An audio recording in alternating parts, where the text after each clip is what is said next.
राधे कृष्ण राधे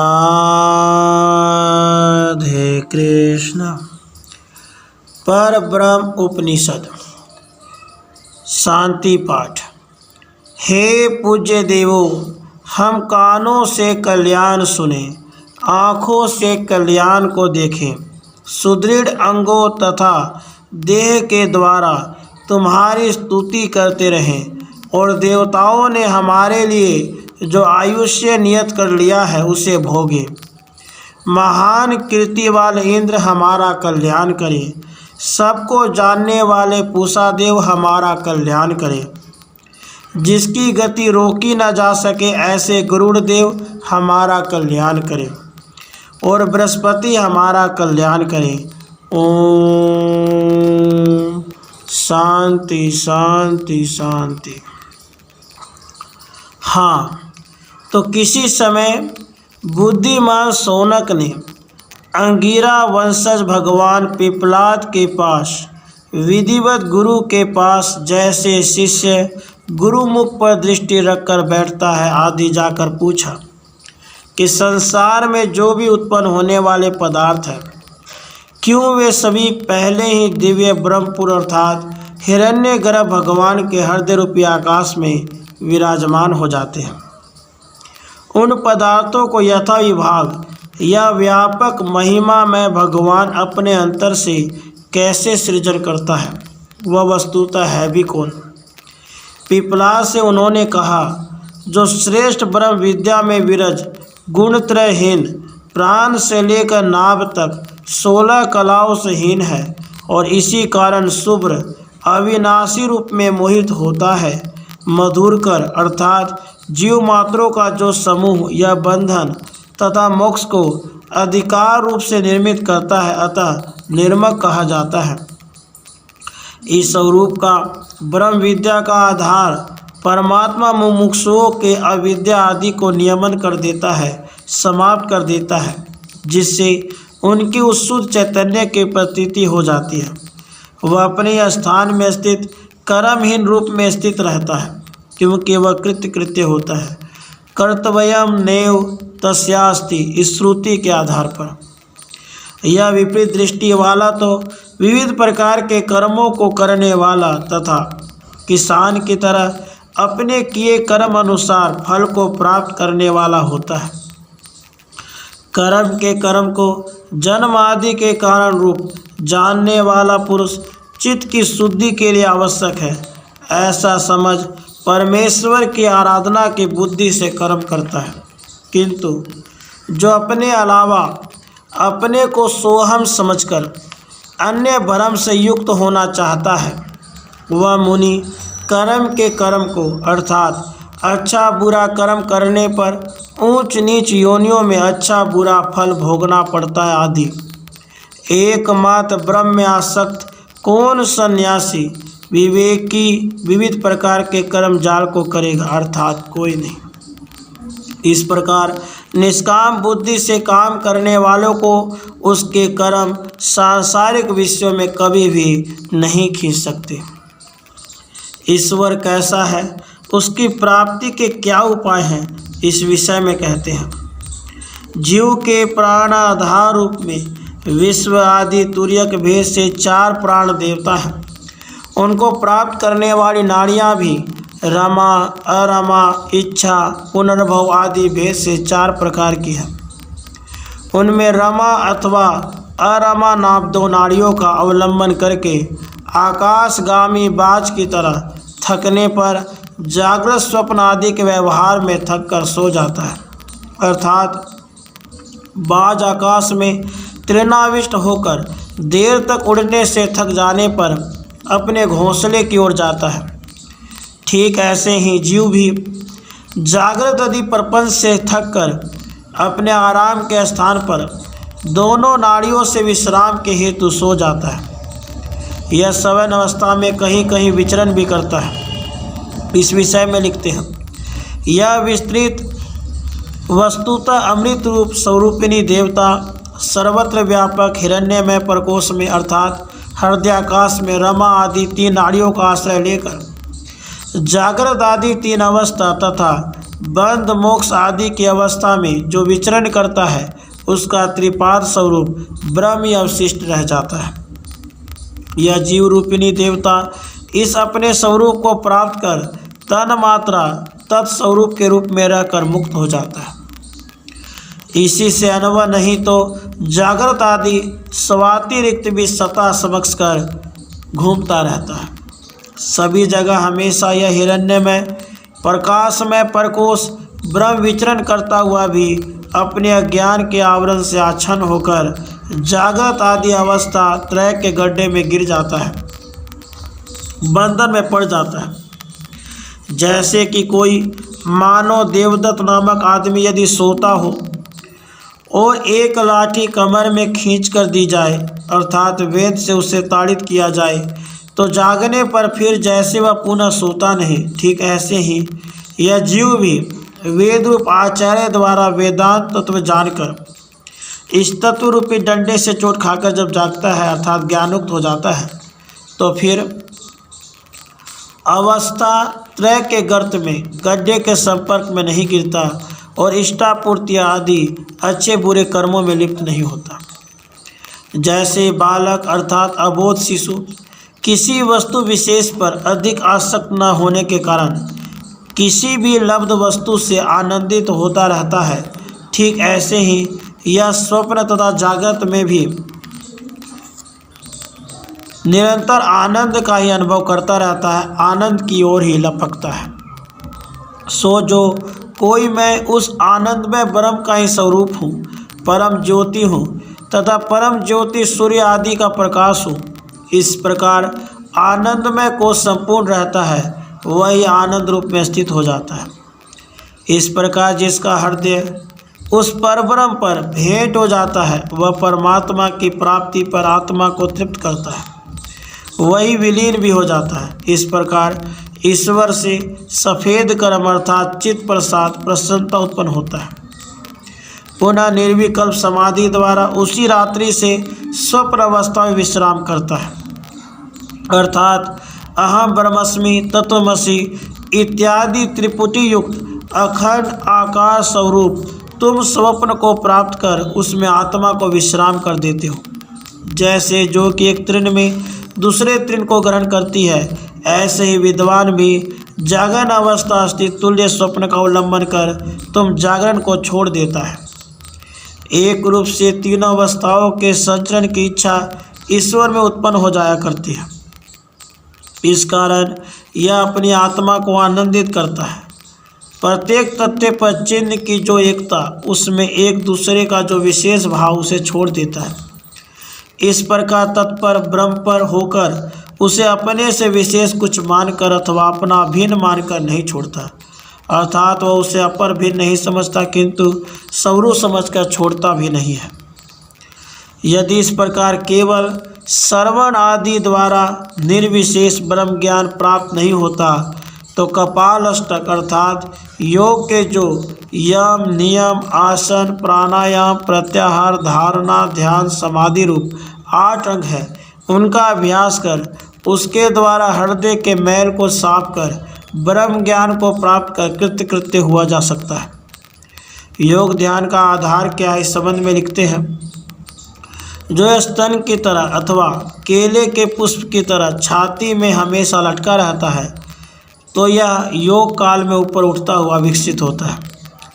इसमें ही ब्रह्म युक्त यह ईश्वर जो कि वेद योनि कहकर सब के द्वारा पुकारी जाती है जागता है। जो इस प्रकार अपने हृदय कमल में स्थित ईश्वर को ध्याता है वह शुभ अशुभ अच्छे बुरे से परे होकर शुभ अथवा अशुभ किसी प्रकार के कर्मों द्वारा लिप्त नहीं होता। जिसका ध्यान करने वाला ही शुभ अशुभ में लिप्त नहीं होता वह कैसा देव है इस संबंध में कहते हैं, जो यह देव है वह अत्यंत प्रसाद प्रसन्नता देने वाला अंतर्यामी निसर्ग चिद्रूप पुरुष प्रणव हंस ओमकार अथवा प्रणव अर्थ तुर्य हंस परम ब्रह्म इस रूप में समन किया जाता है। यहाँ मुख्य प्राण विवक्षित नहीं है क्योंकि यह परब्रह्म का प्रकरण है, प्राण आदि संबंध नहीं। प्रणव ओमकार ही जीव है क्योंकि वह ओमकार के अवयव के आकार से वाच्य समझा जाने वाला है। वही जीव रूपिणी आधार सर्वप्रथम देवता है यह कहा जाता है।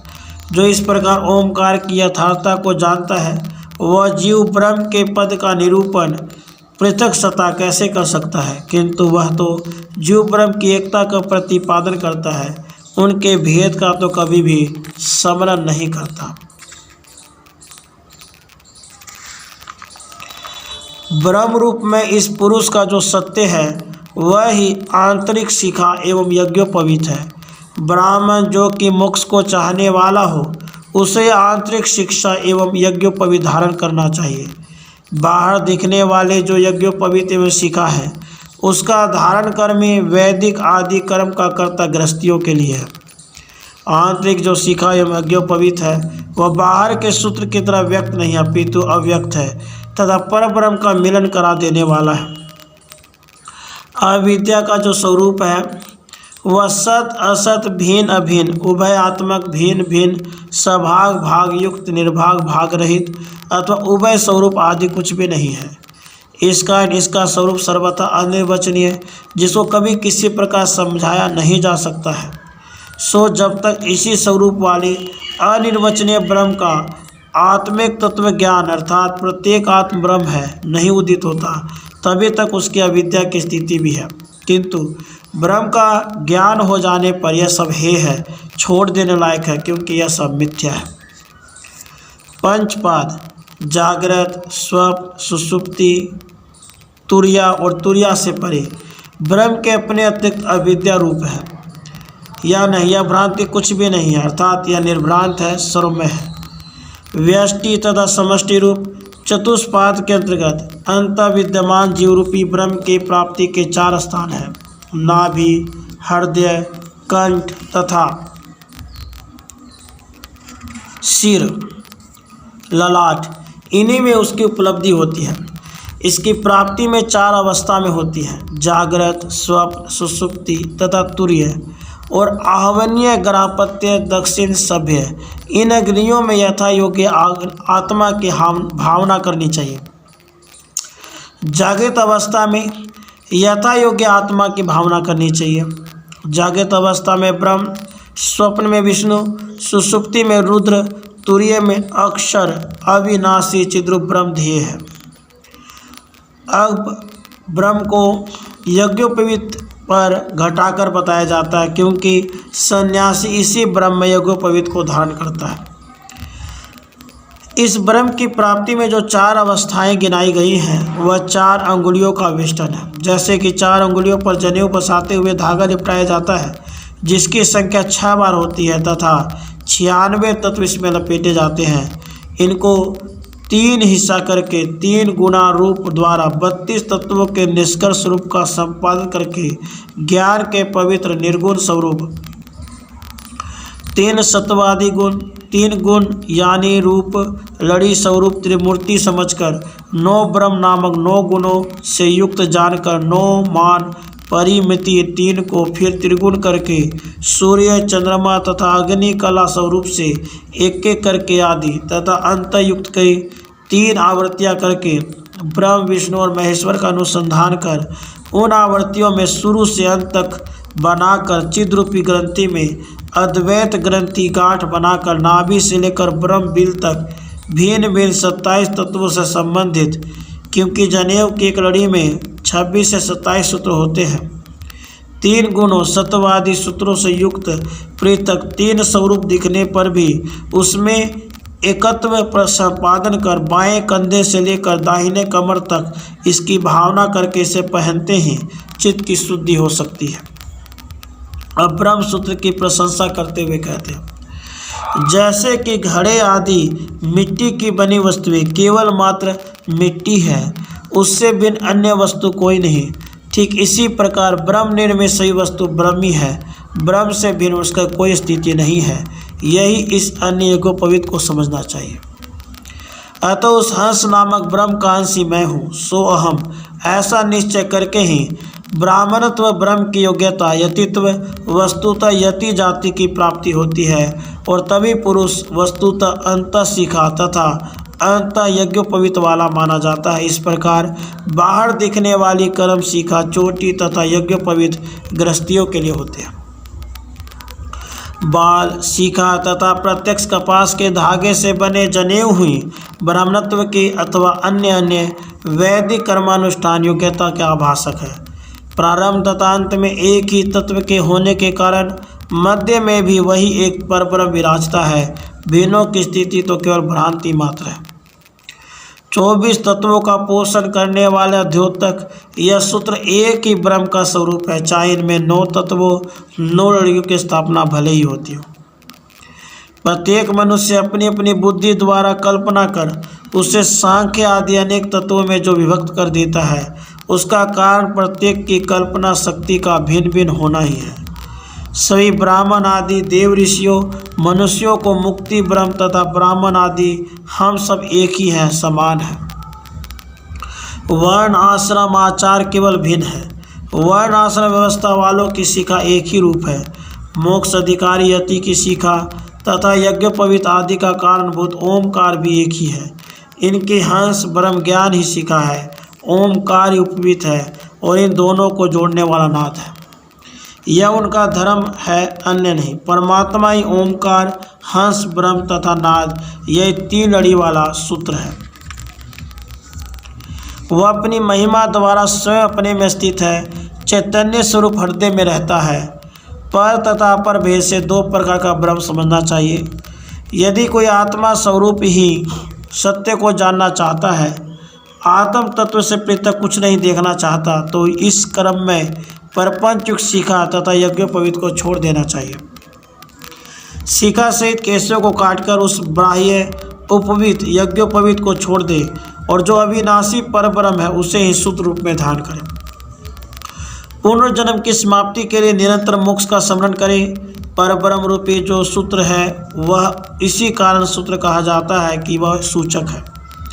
उस सूत्र का ज्ञान जिसे हो गया वही मुमुक्षु, मोक्ष चाहने वाला तथा भिक्षुक, सदाचारी, मुक्त ब्राह्मण है तथा वह अनेकों प्राणियों को पवित्र करने वाला है। जिस परब्रह्म ने इस अखंड ब्रह्मांड को धागे में मनके की तरह पिरो रखा है, उसी सूत्र के योग का ज्ञाता यति ब्राह्मण धारण करे। योगी तथा ज्ञान उच्चुक ब्राह्मण इस बाहर के सूत्र को सर्वथा छोड़ दे तथा उस ब्रह्म भाव से मुक्त सूत्र को जो धारण करता है वह मुक्ति का अधिकारी है, क्योंकि उस सूत्र के धारण करने में किसी भी तरह उस सूत्र की अपवित्रता, उच्छिष्टता, झूठा होने का नाम नहीं रहता। जिस ज्ञान में यज्ञोपवीतधारियों के अंदर यह सूत्र रहता है, वहाँ वस्तुतः संसार में सूत्र से संबंधित ज्ञान रखने वाले तथा सच्चे यज्ञोपवीत धारण करने वाले होते हैं। जो ज्ञान युक्त शाखा वाले ज्ञान निष्ठ तथा ज्ञान रूपी यज्ञोपवीत धारण करने वाले हैं, उनको सर्वस्व ज्ञानी है तथा ज्ञान ही उनके लिए परम पावन कहा गया है। जिसकी अन्य शिखा न होकर अग्नि की शिखा के समान ज्ञान युक्त शिखा वही विद्वान तथा वस्तुतः चोटी वाला कहा जाता है।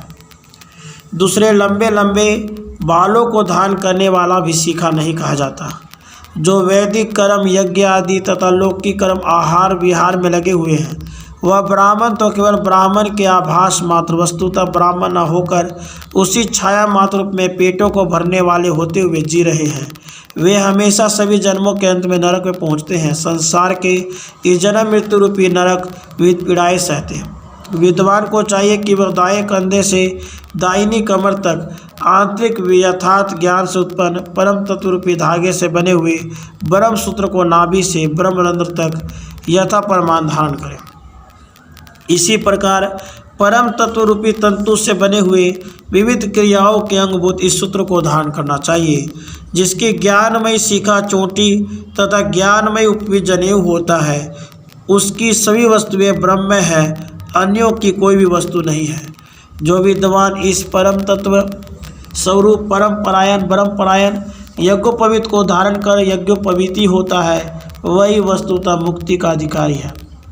जो कि बाहर तथा अंदर दोनों ओर से यज्ञोपवीती हो, वही ब्राह्मण संन्यास का अधिकारी है। केवल एक यज्ञोपवीत धारण करने वाला ही संन्यास का अधिकारी नहीं है। अर्थात जो सांसारिक वैदिक कर्मों को विधिवत करके परम तत्व की जिज्ञासा को प्रबल कर विरागमय हो गया है, वही संन्यास का अधिकारी है। अतः यति को चाहिए कि सही प्रयत्न से वह मोक्ष को चाहने वाला बने, बाहर के सूत्र को छोड़कर अंदर के सूत्र को धारण करे। इस बाहर के प्रपंच में जन्म मृत्यु बंधन शिखा तथा यज्ञोपवीत को छोड़कर ओमकार ब्रह्म रूपी शिखा तथा यज्ञोपवीत का आश्रय लेकर मोक्ष साधन करना चाहिए, ऐसा भगवान शौनक ने कहा है। राधे कृष्ण, राधे कृष्ण।